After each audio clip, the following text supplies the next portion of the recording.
Moving on to other news now, some Indo-Pacific nations find themselves caught between the interests of two rival nations, the US and China. Some countries are trying to balance relations with both.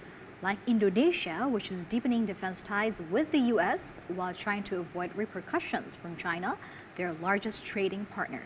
And we have VOA's Virginia Gunawan with the story. In the first 2 weeks of August, more than 5,000 troops from 14 countries, including Indonesia and the US, participated in Super Garuda Shield military exercises in Indonesia.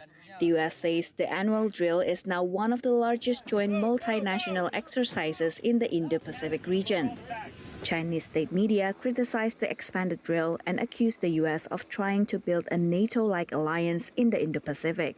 The military drills took place amid heightened tension between the US and China and during a controversial visit by US congressional leaders to Taiwan, a territory Beijing regards as a breakaway province.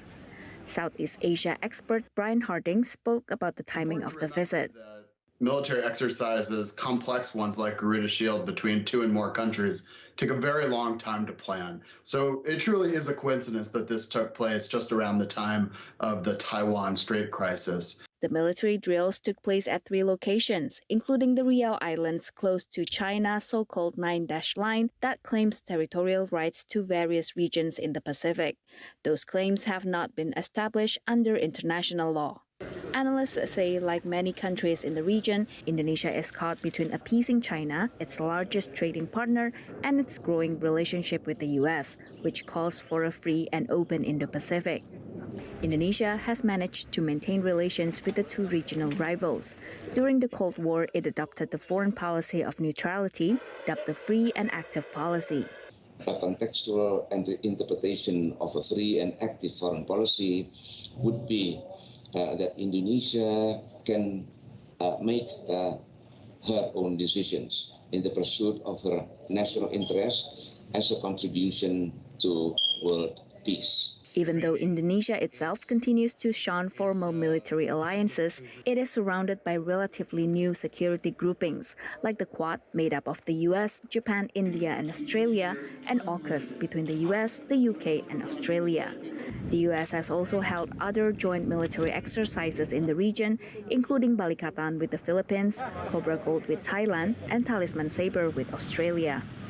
The RIMPAC naval exercises also conducted recently saw the largest maritime exercises in the Indo-Pacific, but excluded China after the 2018 militarization of islands in the South China Sea. These additional groupings, whether they're formal or informal, I think are all a great recognition that countries in the region share common interests, and many share common values, but share this common vision for the future where this region is going to stay free and open. The Biden administration is also investing heavily in the region.